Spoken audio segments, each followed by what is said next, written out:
வலைத்தமிழ் சேனலை சப்ஸ்கிரைப் செய்து விட்டீர்களா? பயனுள்ள வீடியோக்களை பெற youtube.com/வலைத்தமிழை சப்ஸ்கிரைப் செய்து பக்கத்தில் உள்ள பெல் சிம்பலை கிளிக் செய்யவும். அரசு செல்லையார்களே, அத்துமுள்ள நண்பர்களே, உங்கள் அனைவருக்கும் முதற்கண்ணுடைய அன்பார்ந்த வணக்கம். பல உளவியல் அறிஞர்களும் மற்றவர்களும் வாழ்க்கையிலே முன்னேறுவதற்கான வழிகளை பல நூல்களாக ஏற்றியிருக்கிறார்கள். பலரும் தொடர்ந்து சொற்பொழிவாற்றி வருகிறார்கள். இந்த நூல் இயற்றியவர்களில் சில பேரை சொல்ல வேண்டும். முக்கியமானவர்கள் என்னை பொறுத்தவரையிலே ஸ்டீவன் கவியினுடைய நூல் 7 Habits of Highly Effective People. அது மட்டுமல்லாமல் வேறு பல நூல்களும் உண்டு. ஃபர்ஸ்ட் திங்ஸ் ஃபர்ஸ்ட் என்ற நூல் மிகச் சிறப்பானது. அடுத்து ஜீக்லர் என்பவர் See You at the Top என்ற ஒரு நூல், எளிமையான நூல், படிப்பதற்கு இனிமையான நூல், அது ஒரு சிறந்த நூல். அதே போலவே Jack Canfield Chicken Soup for the Soul, The Success Principle, How to Get from Where You Are to Where You Want to Be. இன்னொரு புத்தகம் டோனி ராபின்ஸ் ஒரு சிறந்த பேச்சாளர், எழுச்சிமிக்க பேச்சாளர். அவருடைய நூல் Unlimited Power, The New Science of Personal Development. நீங்கள் ஒரு நூலகத்துக்கு சென்று personal development, self improvement, self development இந்த துறைகளிலே உள்ள நூல்களை பார்த்தால் அடுக்கடுக்காக பல நூல்களை பார்க்கலாம். ஒரு நூலகத்துக்கு ஒரு புத்தக கடைக்கு சென்று பார்த்தாலும் பல நூல்களை பார்க்கலாம். இந்த புத்தகங்களிலிருந்து வருகின்ற வருவாயும் இதை பற்றி சொற்பொழிவாக்குகின்றவர்களுக்கு வருகின்ற வருவாயும் சேர்த்து பார்த்தால் ஒரு ஆண்டுக்கு $10 பில்லியன். இது ஒரு ரிசெஷன் ப்ரூஃப் இண்டஸ்ட்ரி. அதாவது நாட்டிலே வளம் இருந்தாலும் வறுமை இருந்தாலும் முன்னேறுவதற்கான முயற்சிகளில் ஈடுபட்டுக் கொண்டிருப்பவர்கள் பலர். ஆகவே இது ஒரு ரிசெஷன் இண்டஸ்ட்ரி என்று சொல்லப்படுகிறது. வள்ளுவர் காட்டும் வழி என்ன என்பதை பற்றிய பேச்சு தான் இன்றைய பேச்சு. வள்ளுவர் பல இடங்களிலே இந்த திருக்குறளிலே வாழ்க்கைக்கான வழிகளை சொல்லுகிறார். வெற்றி பெறுவதற்கு ஒரு இடத்துல இல்லை, ஒரு குறளிலே இல்லை, பல குறட்பாக்களிலே இருக்கிறது. அதை சேர்த்து அதை தொகுத்து வழங்குவதுதான் என்னுடைய நோக்கம். முதல்ல வெற்றி என்றால் ஒருவன் எதை அடைய விரும்புகிறானோ அதை அவன் அடைந்தால் அது அவனுக்கு வெற்றி. ஒருவருடைய வெற்றி மற்றொரு வெற்றியிலிருந்து வேறுபடலாம்.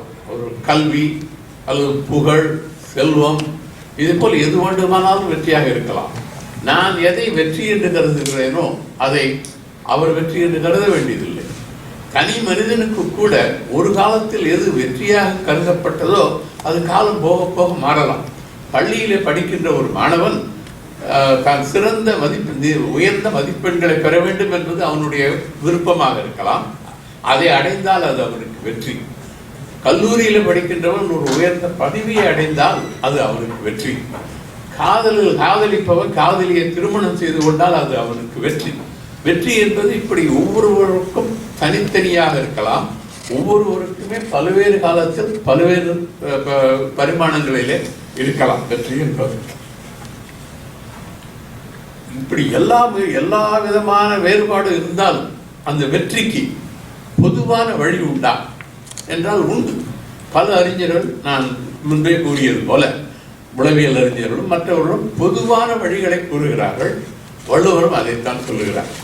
எதை வேண்டுமானாலும் வெற்றியாக கொண்டால் அந்த வெற்றியை எப்படி அடைவது என்பதற்கு வள்ளுவர் சில பொதுவான அறிவுரைகள் கூறுகிறார்.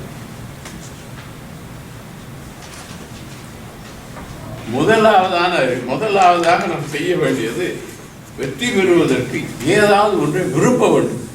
ஏதாவது ஒன்று, அதுதான் நம்முடைய கனவாக இருக்கும். விருப்பமே இல்லாவிட்டால் ஒருவன் துறவிக்கு கூட ஒரு விருப்பம் உண்டு. அவன் வீடு பேறு பெற வேண்டும் என்பது அவனுடைய விருப்பம். ஆனால் அவனுடைய வெற்றி இந்த உலகில் அல்ல. நம்முடைய வெற்றி நாம் இந்த உலகிலே நாம் அடையக்கூடிய வெற்றியைத்தான் நாம் நாடுகிறோம். அந்த நோக்கம் உயர்ந்ததாக இருந்தால் வெற்றி உயர்ந்ததாக இருக்கும். எந்த துறையிலே வெற்றி அடைய வேண்டுமோ அந்த துறையிலே ஒரு உயர்ந்த நோக்கத்தை மனதிலே கொள்ள வேண்டும். அப்துல் கலாம் சொல்லுகின்ற பொழுது, நமது பிறப்பு ஒரு சம்பவமாக இருக்கலாம், ஆனால் நம்முடைய இறப்பு ஒரு சரித்திரமாக இருக்க வேண்டும் என்பார். அது அரசன் வீட்டிலே ஒரு குழந்தை பிறந்தால் அது ஒரு பெரிய சரித்திரம். ஆனால் உலகத்திலே பிறக்கின்ற குழந்தைகள் பிறந்தவுடனே சரித்திரமாக முடியாது. ஆனால் அவர்கள் சாதனை படைத்தவர்களானால் சரித்திரமாக இருப்பார்கள். நீங்கள் கல்லறைக்கு சென்று பார்த்தால் பிறந்த தேதி, இறந்த தேதி இவ்வளவுதான் இருக்கும். இடையில என்ன செய்தான் என்பது இருக்காது. ஏன்னா பலரும் சாதிப்பதில்லை. சாதித்திருந்தால் பிறந்த தேதி, அதற்கு என்ன சாதனைகள், பிறகு இறந்த தேதி இருக்கும். ஆகவே வாழ்க்கையிலே சாதிக்க வேண்டும், அது ஏதாவது ஒன்றை விரும்ப வேண்டும், அதுவும் உயர்ந்ததாக இருக்க வேண்டும் என்பதுதான் அடிப்படையான கருத்து. ஸ்டீவன் கோவி சொல்லுவார், decide what should be inscribed in your tombstone and march towards that. அது உன்னுடைய கல்லறையிலே எதை பொறிக்க வேண்டும், எதை பொறித்திருக்க வேண்டும் என்று நீ எண்ணுகிறாயோ அதை நோக்கி பயணம் செய் என்பார். இது போன்ற உயர்ந்த கனவுகள் இருக்க வேண்டும். இது தனி மனிதனுக்கு மட்டுமல்ல, நிறுவனங்களுக்கும் இது உண்டு. நீங்கள் ஒரு சிறந்த நிறுவனத்துக்கு சென்று அந்த நிறுவனத்து அதிகாரிகளை கண்டு உங்கள் கனவு என்ன என்று கேளுங்கள். சிறந்த நிர்வாகம் இருந்தால் அவருடைய விஷன் ஸ்டேட்மெண்ட் அதை காட்டுவார்கள். எல்லா நிறுவனத்திலும் இருக்காது. இந்த அமெரிக்காவிலே சிறந்த நிறுவனமாக கருதப்படுகின்ற ஜெனரல் எலக்ட்ரிக் கம்பெனி பல ஆண்டுகளாக இயங்கி வருகிறது. சிறந்த நிறுவனம். அதில் 1981 2001 வரை ஜாக் வெல்ச் என்பவர் சிஇஓவாக இருந்தார். அமெரிக்காவில் இதுவரையில் இருந்த சிஇஓக்களில் அவர்தான் தலை சிறந்தவர். அவரை லெஜெண்டரி சிஇஓ என்று சொல்வார்கள். அவர் இருந்த பொழுது அந்த நிறுவனத்துக்கு விஷன் ஸ்டேட்மெண்ட் என்னவென்றால், ஜெனரல் எலக்ட்ரிக் கம்பெனி எந்தெந்த துறைகளில் ஈடுபட்டு இருக்கிறதோ அந்த துறைகள் எல்லாம் முதலிடத்தில் இருக்க வேண்டும் அல்லது இரண்டாவது இடத்தில் இருக்க வேண்டும், இல்லை என்றால் அதை விட்டு வெளியேற வேண்டும். அதை குறிக்கோளாக கொண்டு தன்னுடைய நிறுவனத்தை நடத்தி அவர் நடத்த ஆரம்பித்த பொழுது அந்த நிறுவனத்தினுடைய வருமானம் $14 பில்லியன் ஆண்டொன்றுக்கு. 20 ஆண்டுகளுக்கு பிறகு அவர் வெளியேறுகின்ற பொழுது அந்த நிறுவனத்தின் வருமானம் $410 பில்லியன். சிறந்த நிறுவனம், சிறந்த நிர்வாகம், உயர்ந்த கனவுகள். அதனால் தான் இந்த நிர்வாகம் முன்னேற முடிந்தது. இந்த கனவுகள் விஷன் ஸ்டேட்மெண்ட் தனி மனிதனுக்கு அல்ல, இங்கே நிறுவனத்துக்கே உரியது. அனைவரும் அதை நோக்கி பயணம் செய்கிறார்கள். அதை போலவே டிஸ்னிலேண்ட், டிஸ்னி வேர்ல்ட் அங்கே சென்றிருக்கிறோம். அவர்களுடைய விஷன் ஸ்டேட்மெண்ட் என்ன தெரியுமா? To make people happy. Very simple but very difficult to. ஆனால் அங்கே செல்கிறவர்கள் அனைவருமே மகிழ்ச்சியாகத்தான் இருக்கிறார்கள். நான் டிஸ்னிலேண்டுக்கு சென்றேன், மிகவும் வருத்தமாக திரும்பி வந்தேன் என்று சொல்லுவது யாரும் கிடையாது. அதே போலவே Google, to organize the world's information and make it universally accessible and useful. அதைத்தான் அவர்கள் செய்கிறார்கள். கூகுளை நாம் கேள்வி கேட்காத நாளே கிடையாது. கடைசியாக நண்பர் ராஜாராமன் வந்திருக்கிறார். அவர் மேரியாட் நிறுவனத்திலே பொறியாளராக பொறியியல் துறையிலே உயர்ந்த பதவியில் இருக்கிறார்.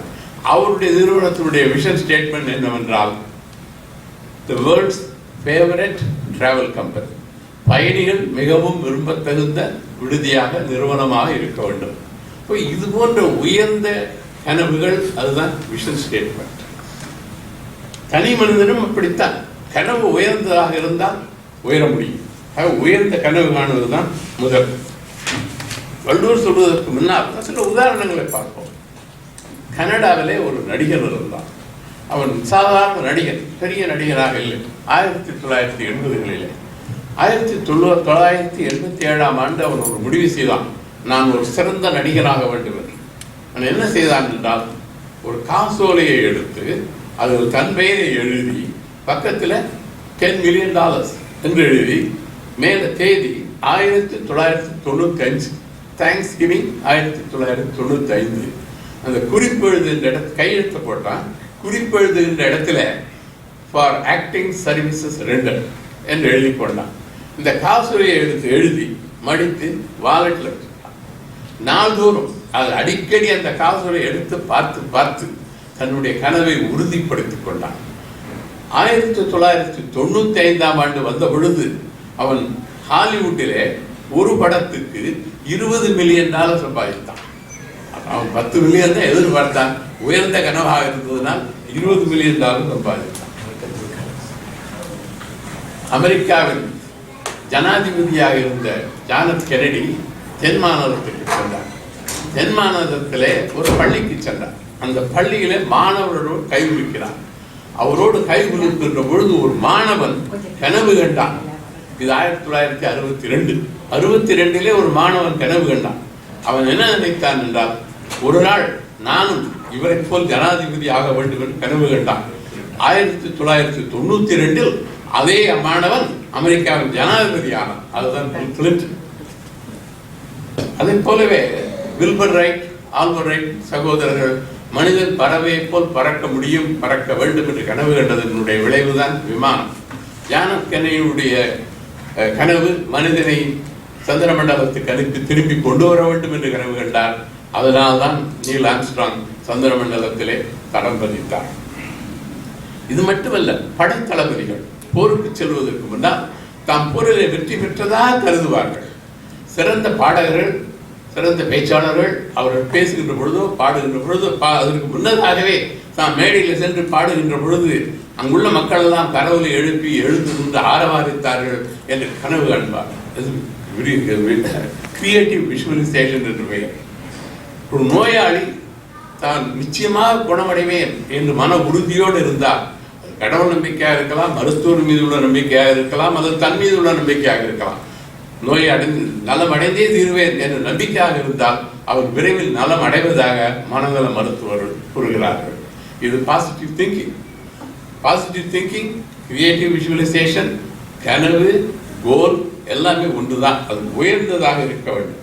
இதைத்தான் வள்ளுவருடைய முதல் குறள். வெள்ளத்தனைய மலர் நீட்டம் மாந்தர்தம் உள்ளத்தனையது உயர்வு. எல்லாம் தெரிந்த குறள் தான். தண்ணீரில் இருக்கிற மலரானது தண்ணீர் அதிகமாக ஆக அந்த மலர் மேலும் மேலும் மேலே தான் இருக்கும். அது நீரில் முழுகி விடாது. அந்த தண்டு வளர்ந்து கொண்டே இருக்கும். அதை போல எவ்வளவு உயர்ந்ததாக உள்ளத்தனையது உயர்வு. உங்களுடைய உள்ளத்தில் எவ்வளவு உயர்ந்த எண்ணங்கள் இருக்கிறதோ அதை போல் நீங்களும் உயர்வீர்கள். ஆகவே அடிப்படையானது ஒரு விருப்பம் இருக்க வேண்டும். அந்த விருப்பம் உயர்ந்ததாக இருக்க வேண்டும். அதுதான் வள்ளுவர் கூறுகிறார்.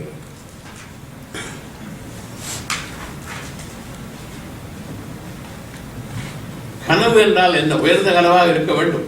அப்துல் கலாம் சொல்லுகின்ற பொழுது, கனவு என்பது நீங்கள் தூக்கத்தில் காண்பது அல்ல, உங்களை தூங்க விடாமல் செய்கின்ற கனவு என்பார். அது எப்போது மனதில் இருக்க வேண்டும் அந்த கனவு. அதனால்தான் வள்ளுவர் எண்ணிய எண்ணியாங்கு எதுவ எண்ணிய திண்ணியராகப்படி. எண்ணம் இருக்க வேண்டும், அதுவும் உறுதியான எண்ணமாக இருக்க வேண்டும்.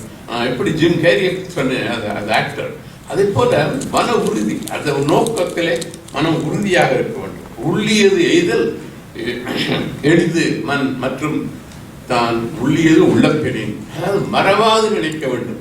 இன்றைக்கு ஒரு கனவு, நாளைக்கு ஒரு கனவு என்றால் அது நடைபெறாது. உயர்ந்த கனவாக இருக்க வேண்டும். அந்த கனவை மறவாமல் இருக்க வேண்டும், உறுதியாக இருக்க வேண்டும்.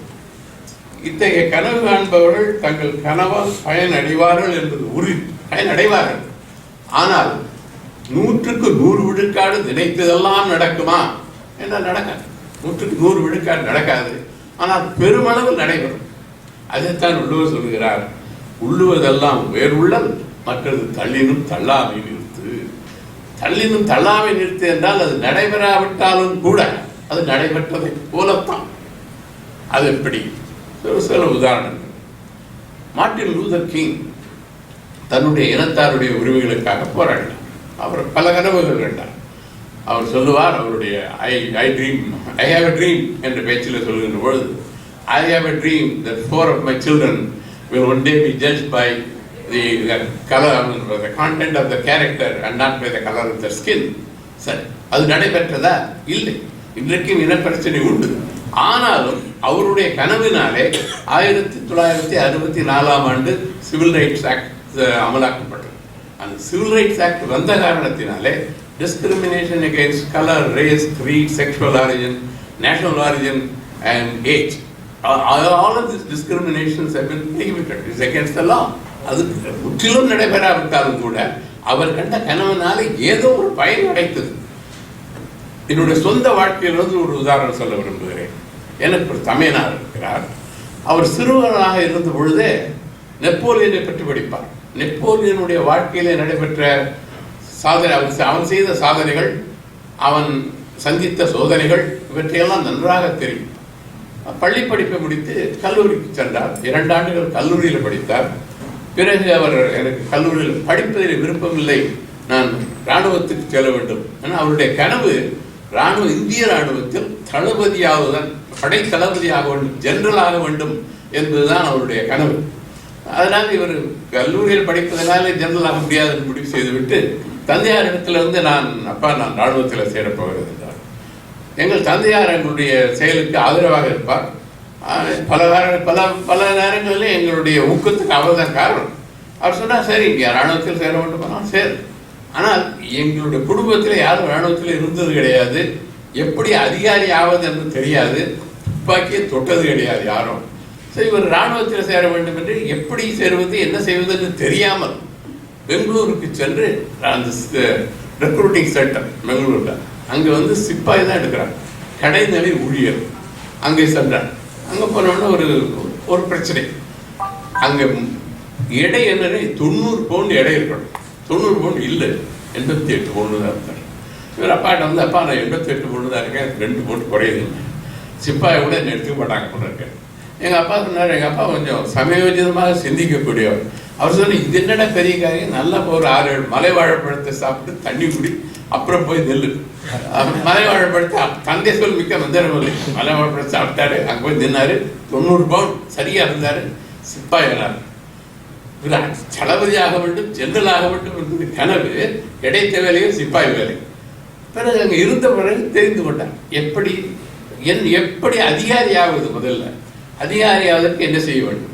இந்திய ராணுவத்திலே இளைஞர்களை ராணுவத்தில் அதிகாரியாக சேர்ப்பதற்கு ஆண்டுதோறும் 2 முறை தேர்வுகள் நடக்கும்.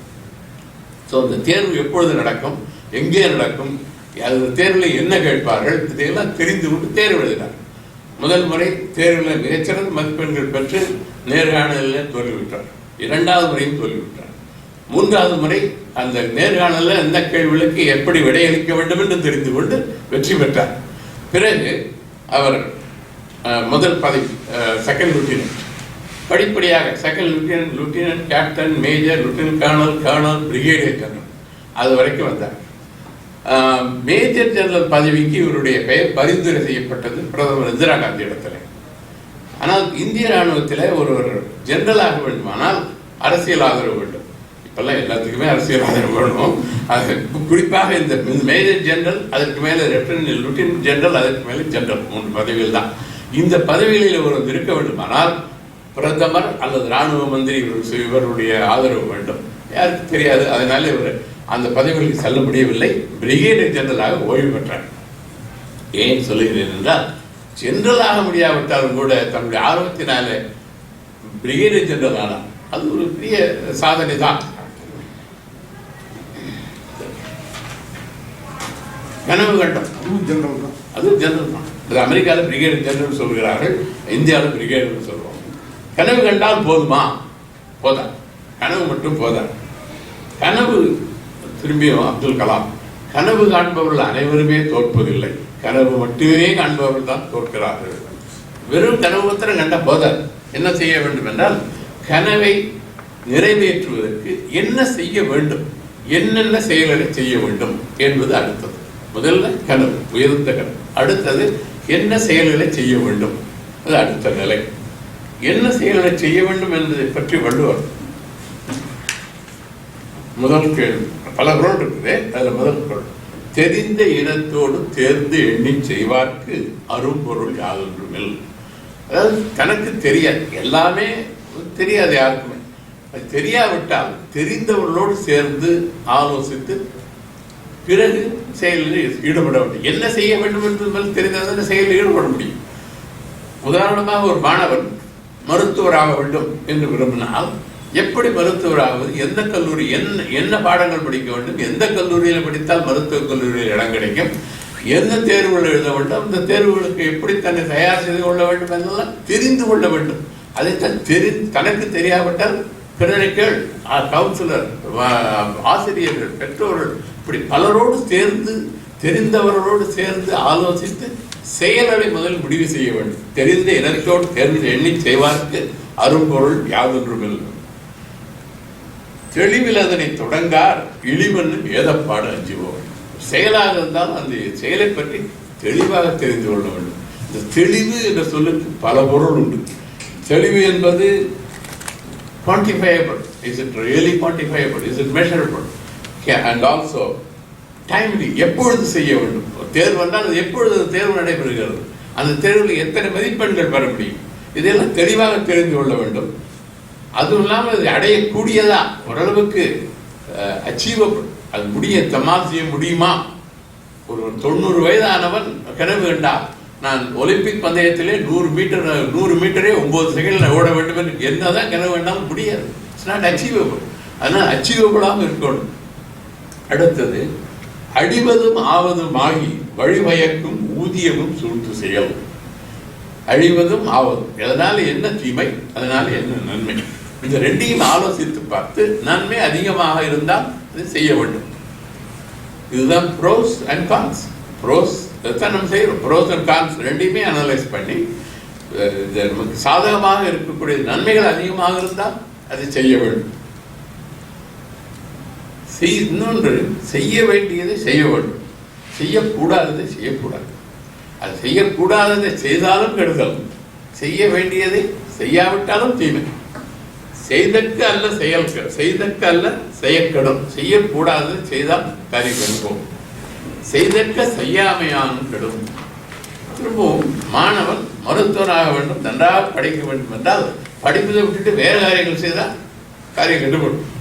அவன் படிக்க வேண்டியதை படிக்காவிட்டாலும் காரியம் கெட்டுப்போகும். அவன் செய்ய வேண்டியதை செய்யாவிட்டாலும் கெட்டுப்போகும். செய்யக்கூடாது செய்தாலும் பயனில்லை.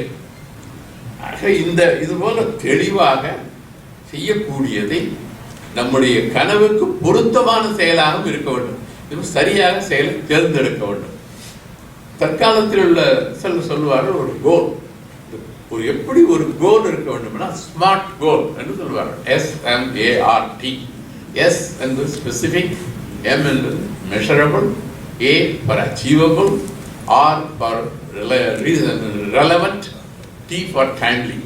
ஒரு கோல், இங்கே செயல் செய்யக்கூடியதாக இருந்தால் அது தெளிவான செயலாக இருக்க வேண்டும்.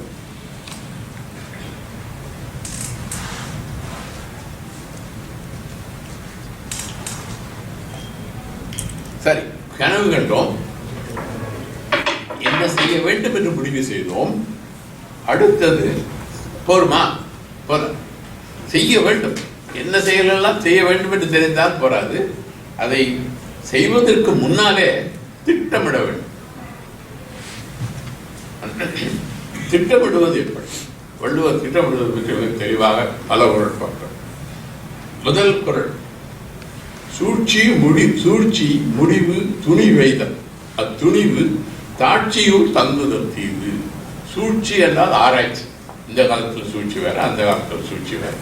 ஒரு ஆராய்ச்சி செய்வதனுடைய முடிவு என்னவென்றால் தீர்மானம், அதுதான் முடிவு.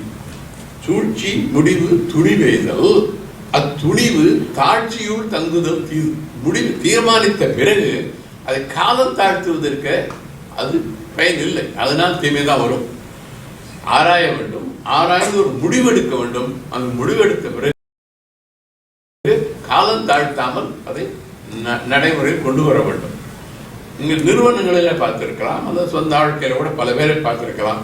ஆராய்ச்சி எல்லாவற்றையும் ஆராய்வார்கள், பல விதமாக சிந்திப்பார்கள், ஆனால் செயல்படுத்த மாட்டார்கள். இதுதான் பெராலிசிஸ் பை அனாலிசிஸ் என்று சொல்லுவார்கள். அது வள்ளுவர் அந்த காலத்தில் சொல்றார்.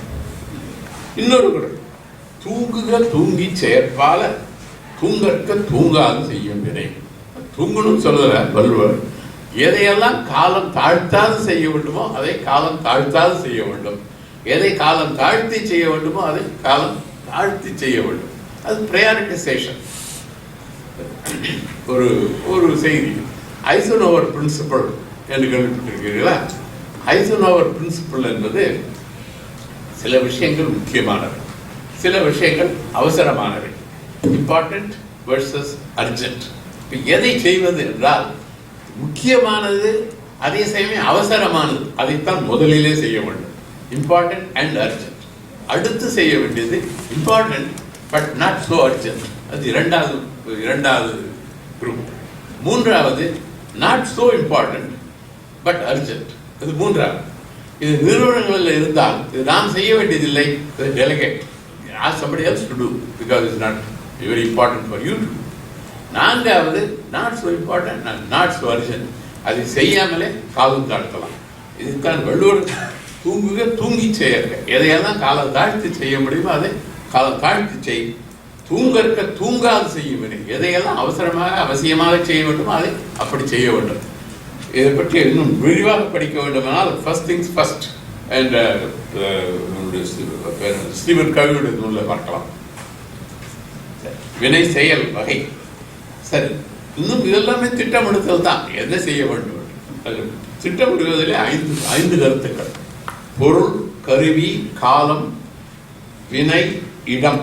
ஐந்தும் இருள் தீர எண்ணி செயல். அது திட்டமிடுவதில் இந்த ஐந்தும் இருக்க வேண்டும். ஐந்தையும் சிந்தித்து பார்க்க வேண்டும். பொருள், அடுத்தது கருவி, காலம், வினை, இடம்.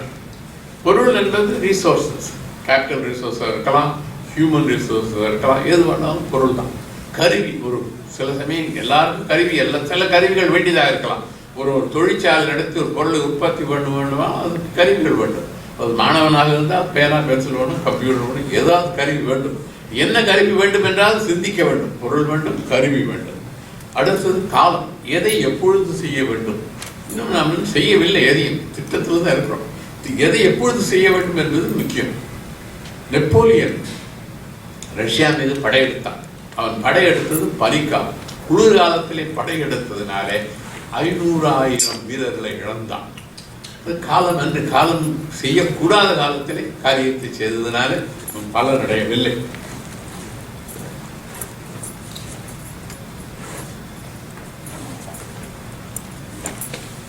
அருவினை என்ப உழவோ கருவியால் காலவரைத்து செய்யும். செய்ய முடியாது எதுவும் இல்லை. சரியான கருவியோடு சரியான காலத்தில் செய்தால் எதையும் செய்யலாம் என்கிறார் வள்ளுவர். இன்னொரு அழகான குரல்: கொக்கொக்க கும்பம் பருவத்து மற்றதன் குத்தக்க சீர்த்த விடத்து. அதாவது கொக்கு மீனை தான் உண்ணுகின்ற பறவை. அது மீனை பிடிப்பதற்காக வலை எடுத்து கொண்டு போவதில்லை, அல்லது அங்கும் இங்கு அலைவதில்லை. அது ஒரே இடத்துல தான் இருக்கும். மீன் எப்பொழுது அங்கு வருகிறதோ அந்த மீனை ஒரே குத்து தான், அது குத்தி அந்த மீனை உண்ணும். அது சரியான காலம் வரை காத்திருந்து குறித்த காலத்தில் குறித்த செயலை செய்ய வேண்டும். காலத்தினுடைய அருமை கருதி செயல் செய்ய வேண்டும் என்பது கருத்து. காலம் அறிதல். வலி அறிதல். வலி அறிதல் அல்லது வினையை பற்றி சொல்கின்ற பொழுது வினை வலியும் தன் வலியும் மாற்றான் வலியும் துணை வலியும் தூக்கி செயல். ஒரு காரியத்தை செய்ய வேண்டும், ஒரு தொழில் அதுக்கு அதிபராக வேண்டும், ஒரு தொழிற்சாலை நிறுவ வேண்டும் நினைத்துக் கொள்ளுங்கள். அப்போ இந்த தொழிலை செய்வதற்கு வினை வினை வினை வலி. வலி என்பது ஆற்றல். அதற்கான ஆற்றல் நம்மிடத்தில் இருக்கிறதா? அது செய்வதற்கு என்ன வேண்டும், என்ன ஆற்றல் வேண்டும்? அது வினை வலியும் தன் வலியும். நம்மிடத்தில் இருக்கிறதா? அது நம்மிடத்தில் இல்லாவிட்டால் மாற்றார் நமக்கு போட்டியாக இருப்பவரிடத்தில் இருக்கிறதா? இதே போராக இருந்தால் அரசன் போருக்கு போகும்போது நம்மிடத்தில் வலிமை இருக்கிறதா, மற்றவர்கள் வலிமைன்னு பார்க்கலாம். மாற்றார் இடத்துல அந்த நம்முடைய போட்டியாக இருப்பவரிடத்துல அந்த ஆற்றல் இருக்கிறதா? நம்மிடத்தில் ஆற்றல் இல்லை. போட்டியாக இருக்கக்கூடியவரிடத்தில் ஆற்றல் இருக்கிறது என்றால் நமக்கு துணையாக யாராவது இருப்பார்களா, அவர்களிடத்தில் ஆற்றல் இருக்கிறதா? இதையெல்லாம் சிந்தித்து பார்த்து செயல்பட வேண்டும். இது எல்லாமே திட்டமிடுவதற்கு ஒரு ஒரு கருத்து. இடம் வைத்தல். இடமும் முக்கியம். நான் பல ஆண்டுகளுக்கு முன்பு இங்கே முதுகலை படிப்பு MBA படித்துக் கொண்டேன். அந்த MBA படிக்கின்ற போது மார்க்கெட்டிங் அது ஒரு சப்ஜெக்ட். மார்க்கெட்டிங் பேராசிரியர் என்னமோ சொல்லி கொடுத்தாரு, இப்பெல்லாம் மறந்துட்டேன். ஒரு முக்கியமான ஒன்று தான் ஞாபகம் இருக்கு. இந்த 4 P's ஆஃப் மார்க்கெட்டிங். மார்க்கெட்டினுடைய 4 P's: price, product, place, promotion. இடம். நீங்கள் ரியல் எஸ்டேட் வீடு வாங்கினா என்ன சொல்லுவாங்க? Location, location, location. எதையும் செய்ய வேண்டுமானால் சரியான இடத்துல செய்ய வேண்டும். போருக்கு போகிறவர்கள் மாற்றானுடைய வலிமை எங்கு குறைந்திருக்கிறதோ அங்குதான் சென்று தாக்குவார்கள். இதே போலதான் அமெரிக்கர்களும் இங்கிலாந்தில் உள்ளவர்களும் நார்மண்டிக்கு போனார். அங்கே அவர் எதிர்பார்க்காத நேரத்துக்கு சென்று அங்கே தாக்கினார்கள். ஜப்பானியர்கள் அமெரிக்கர்களை தாக்கியது பேர்ல் ஹார்பரில் இவர்கள் எதிர்பார்க்கவே இல்லை. எதிர்பார்க்காத இடத்துல எங்கே வலிமை குறைந்திருக்கிறதோ அந்த இடத்துல தாக்கினார்கள். இப்போ இடம் அறிதல் முக்கியம். அந்த இடத்தை பற்றி சொல்லுகின்ற பொழுது காலாள் கடலில் நரி அடும் கண்ணஞ்சா வேளாண் முகத்த களிறு. களிறு யானையானது வேலையுடைய ஆட்களை வீரர்களை தன்னுடைய கொம்பில குத்தி கொண்டு வருகிறது போர்க்களத்தில். அத்தகைய வலிமை மிகுந்த யானை கூட கடல் நிலத்திலே நரியால் வெல்லப்படும். ஏன்னா அந்த யானை அமைங்கிடும் அந்த நிலத்துல. ஆனால் அந்த நரி அங்கே முழுகாது. அந்த இடத்துல நரி வலிமை அதிகம். முதலையை விட யானையோட நரிக்கு வலிமை அதிகம். அவை இடத்தை கருதி செய்ய வேண்டும் என்பதுதான் கருத்து. நெடும் புனலுள் வெல்லும் முதலை கடும் புனலில் நீங்கின் அதனை பிற. முதலையானது கடலில் வலிமையானது. எந்த விலங்காக இருந்தாலும் முதலை கடலில் இருந்தால் வெல்லும். அதே முதலை நிலத்துக்கு வந்தால் மற்ற விலங்குகள் அதை எளிதாக வெல்லலாம். இடத்தினுடைய அருமையை சிந்திக்க வேண்டும். இன்னொரு குரல், கடலோடா கால்வல் நெடுந்தோர் கடலோடு நெடுந்தேர் கடலோடும் நாவாயும் ஓடா நிலத்து. கடலிலே ஓடுகின்ற கப்பல் நிலத்தில் ஓடாது. நிலத்திலே ஓடுகின்ற நெடிய தேரானது கடல்ல ஓடாது. தான் சொல்லிருக்கா வள்ளுவர். ஆனால் அது எதற்காக சொன்னார் என்றால் இடத்தினுடைய அருமை கருதி இடத்தையும் சிந்திக்க வேண்டும் திட்டமிடுகின்ற பொழுது என்பது கருத்து. அடுத்து செயல். திட்டமிட்டால் மட்டும் போராது, செயல் செய்ய வேண்டும். செயல் செய்வதுதான் நீச்சல் தெரிந்து கொள்ள வேண்டுமென்றால் நீச்சல் குளம் எங்க இருக்கிறது, நன்றாக நீச்சல் அடிக்கலாம், எல்லாம் கனவு காணலாம், அதை பற்றியெல்லாம் படிக்கலாம், தெரிந்து கொள்ளலாம். ஆனால் நீச்சல் செய்ய வேண்டும், தெரிந்து இறங்க வேண்டும். அந்த செயல்படுத்துவதுதான் அருமையான செயல். அருமை உடைத்தன்று அசாவாமை வேண்டும், பெருமை முயற்சி தரும். இந்த காரியத்தெல்லாம் திட்டம்லாம் போட்டால் ப்ராஜெக்ட் பிளான்லாம் பார்த்தா 10 பக்கம் இருக்கலாம், 20 பக்கம் இருக்கலாம். இதை பார்த்தோம்னா ஐயோ இது நம்மளால் முடியுமா என்று நினைக்க முடியாது. அருமை உடைத்தன்று அசாவாமை வேண்டும், அரிய காரியம் செய்ய முடியாத காரியம் என்று தளர்ச்சி அடையக்கூடாது. பெருமை முயற்சி தரும். முயற்சி பெருமை தரும். முயற்சி இருந்தால் வெற்றி பெறலாம். தெய்வத்தான் ஆகாதனும் முயற்சிதன் மெய்வருத்த கூலி தரும். தெய்வத்தாலே கூட இந்த வரத்தை அளிக்க முடியாவிட்டால், நினைத்தது தெய்வமே உனக்கு அளிக்க முடியாவிட்டாலும் கூட மனிதன் தன்னுடைய முயற்சியினாலே அவனுடைய முயற்சிக்கேற்ற பலன் உண்டு. சில பேர் என்ன சொல்லுவாங்கன்னா, எல்லாம் நடக்காது சார், நம்ம தலையில என்ன எழுதியிருக்கோ அதான். தலையில ஒன்றும் எழுதல, நம்முடைய முயற்சி தான் காரணம். அதுக்கு திருவள்ளுவரோட சான்று எடுத்துப்பாங்க. சார் திருவள்ளுவரை சொல்லியிருக்காரு, ஊழல் பெருவெளி ஆவல மற்றொன்று சூடினும் தான் முந்துரும். முந்துரும் தானே சொன்னார் திருவள்ளுவர். முன்னாலே நிற்கும் என்று சொன்னார். ஊழ் என்பது விதி அல்ல, ஊழ் என்பது முறைமை, உலக இயற்கை. அதாவது எதிர்பாராமல் நடக்கக்கூடியவை, அன்எக்ஸ்பெக்டட் ரேண்டம் இவெண்ட்ஸ், அதுதான் ஊழ். அது முன்னால் நிற்கும். Murphy's law, what will go wrong will definitely go wrong. அதை எதிர்பார்க்க வேண்டும். அதனால்தான் வள்ளுவர் சொல்லும்போது ஊழையும் முப்பக்கம் காண்பார் உழைவின்றி தாழாது முன்னேற்றுபவர், அதையும் சொல்லியிருக்க. ஆகவே ஊழையும் வெல்லலாம். எப்படி என்றால் தளராமல் உழைத்தால் ஊழையும் வெல்லலாம். முயற்சி முக்கியம். முயற்சி இருந்தால் காரியம் நடைபெறும். சரி, கனவு கண்டோம், அதை என்ன செயல்கள் செய்ய வேண்டும் என்று தெளிவாக தெரிந்து கொண்டோம். திட்டங்களை தேடினோம், செயல்படுத்தினோம். அந்த செயல்படுத்துகின்ற பொழுது சில இன்னல்கள், சில இடையூறுகள் வரும். இதையெல்லாம் கடந்து நம்மால் செயல்பட முடியுமா என்ற சிந்தனையும் எழலாம். அதற்கென்ன சொல்லுகிறார் வள்ளுவர் என்றால், இன்பம் விழையான் இடும்பை இயல்பன்பான் துன்பம் விடுதல் இலன். அதாவது எதிர்பார்க்கப்பட எல்லாம் நினைத்ததெல்லாம் நடந்துவிடும் என்று பகல் கனவு காண முடியாது. அது நினைத்ததெல்லாம் நடைபெறும் என்பதை விட நாம் செல்லுகின்ற பாதையிலே பல தடைகள் வரலாம், சில இன்னல்கள் வரலாம் என்பதை எதிர்பார்த்திருந்தால் அந்த இன்னல்கள் வரும்பொழுது ஆகா இது எனக்கு தெரியும், நான் இந்த இன்னலை எதிர்பார்த்தேன் என்ற ஒரு கருத்து இருக்கும். அப்படி அந்த இன்னல்கள் வரும்போது அவற்றை இடுக்கண் வருங்கால் நல்க அதனை அடுத்தூறுவது அகதியில். இடுக்கண் வரும்பொழுது அதை பார்த்து சிரி என்பது அதை பார்த்து தளராமல் முயற்சியோடு உழைக்க வேண்டும். அப்படி உழைத்தால் வெற்றி பெறலாம். கனவு, செயல்கள், திட்டம், செயல்படுத்துவது, தளராமல் செயல்படுத்துவது, இதுதான் வெற்றிக்கான வழி. இன்னல்கள் வரும்போது என்னால் சமாளிக்க முடியுமா? இது பலருக்கு ஏற்படக்கூடிய சந்தேகம். இது வள்ளுவர் சொன்னாலும் சரி, யார் சொன்னாலும் அது ஏற்றுச் சுரக்காய் கறிக்கு வருவார். சொல்லலாம் மொழியை அப்படி செய்ய முடியுமா என்றால், நான் சிலருடைய வாழ்க்கையிலே அவர்கள் சந்தித்த இன்னல்களை சொல்லுகிறேன். அதன் பிறகு அந்த கேள்விக்கு நீங்களே பதில் கூறுங்கள். முதலாவதாக சொல்ல வேண்டியது ஸ்டீவன் ஹாக்கிங். ஸ்டீவன் ஹாக்கிங் லூ கேரிக் டிசீஸ் என்ற நோயால் பாதிக்கப்பட்டு கையும் விளங்காது, காலும் சரியில்லை, சரியாக பேசவும் முடியாது. அவர் பிரீஃப் ஹிஸ்டரி ஆஃப் டைம் என்ற ஒரு புத்தகத்தை எழுதி கோடி புத்தகங்கள் 10 மில்லியன் பிரதிகள் விற்பனையாகின பேராசிரியராக இருக்கிறார். அது மட்டுமல்ல, நியூயார்க் டைம்ஸில் பெஸ்ட்செல்லர் லிஸ்டில் 5 வருடம் தொடர்ந்து அந்த புத்தகம் இருந்தது. அவர் physicist and cosmologist and well known scientist. இத்தனை இடையூறு உடல்நிலை சரியில்லாத நேரத்தில் கூட ஹெலன் கெல்லர் கடந்த நூற்றாண்டில் இருந்த அம்மையார், கண்ணு தெரியாது, காது கேட்காது, சிறு வயதில் பேச முடியாது. இப்படி இருந்தவர் பிற்காலத்தில் தன்னுடைய முயற்சியினாலே பேச கற்றுக்கொண்டார். பேச கற்றுக்கொண்டு கல்லூரிக்கு சென்று கண் தெரியாமல் காது கேட்காமல் பட்டம் பெற்றவர்கள் முதல் மனிதர் ஹெலன் கெல்லர். அதுவரையில் யாரும் அதை போன்ற ஊனங்கள் இருந்தவர்கள் பட்டம் பெற்றதில்லை. அது மட்டுமல்ல, பிற்காலத்திலே அவர் பெண் உரிமைகளுக்காகவும் மனித உரிமைகளுக்காகவும் அமெரிக்கன் சிவில் லிபர்ட்டிஸ் ACLU-வுடன் பாடுபட்டு உழைத்தார். பல அறிஞர்கள், பல பெருமைக்குரியவர்களாக அவருக்கு நண்பர்களாக இருந்தார்கள். And she was a social activist. டெமஸ்தனிஸ் கிரேக்க நாட்டிலே 2000 ஆண்டுகளுக்கு முன்பு வாழ்ந்தவன்.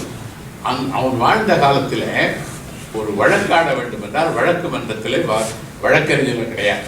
உனக்கு ஒரு வழக்கிடம் தானாகவே தன்னுடைய வழக்கை எடுத்துரைக்க வேண்டும். இவனுடைய தந்தை ஒரு செல்வந்தர். அவர் இறந்து போன பொழுது நிறைய செல்வத்தை வைத்துவிட்டு இறந்து போய்விட்டார். டெமஸ்தனிஸுக்கு செல்வம் இல்லை.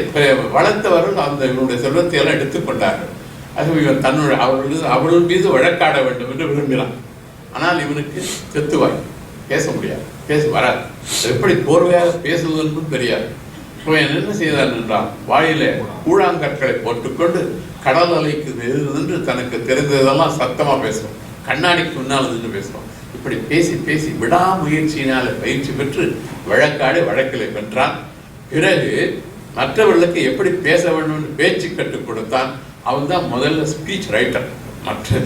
Speech writer was டெமஸ்தனிஸ்.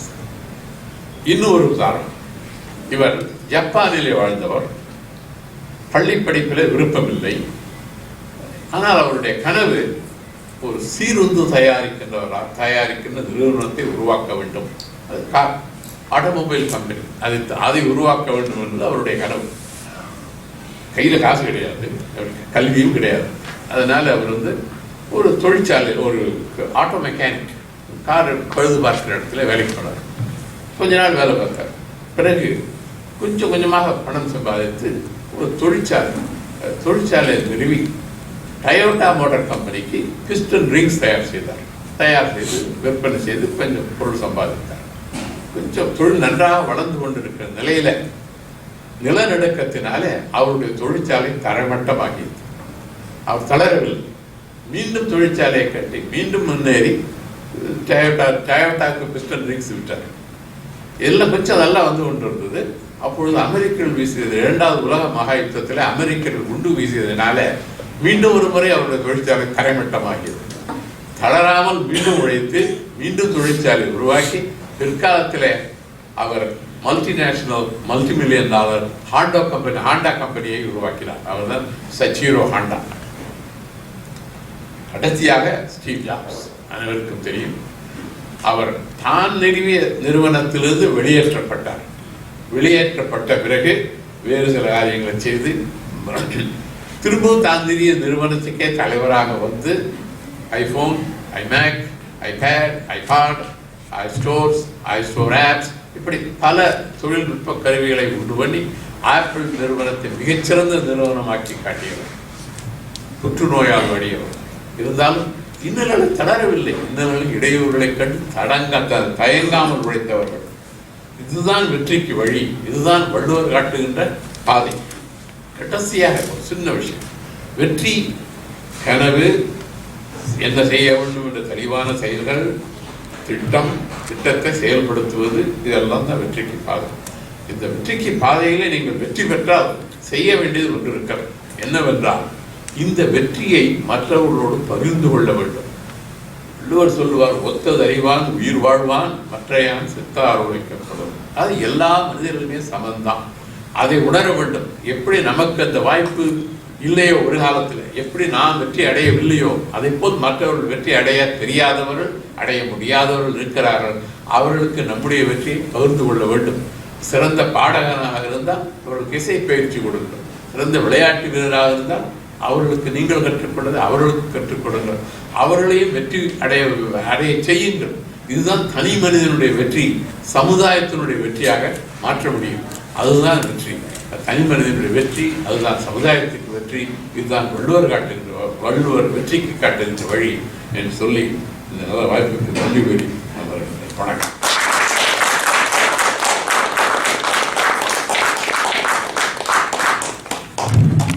IPhone, Android பயன்படுத்துபவர்கள் play ஸ்டோரில் வலைத்தமிழ் ரேடியோ என்ற மொபைல் ஆப்பை இலவசமாக டவுன்லோட் செய்து தொடர்ந்து வலைத்தமிழுடன் இணைந்திருங்கள். தமிழோடு இணைந்திருப்போம், மரபோடு கலந்திருப்போம். வலைத்தமிழ் வானொலி. இந்த வீடியோ உங்களுக்கு பிடிச்சிருக்கும் நம்புறேன்.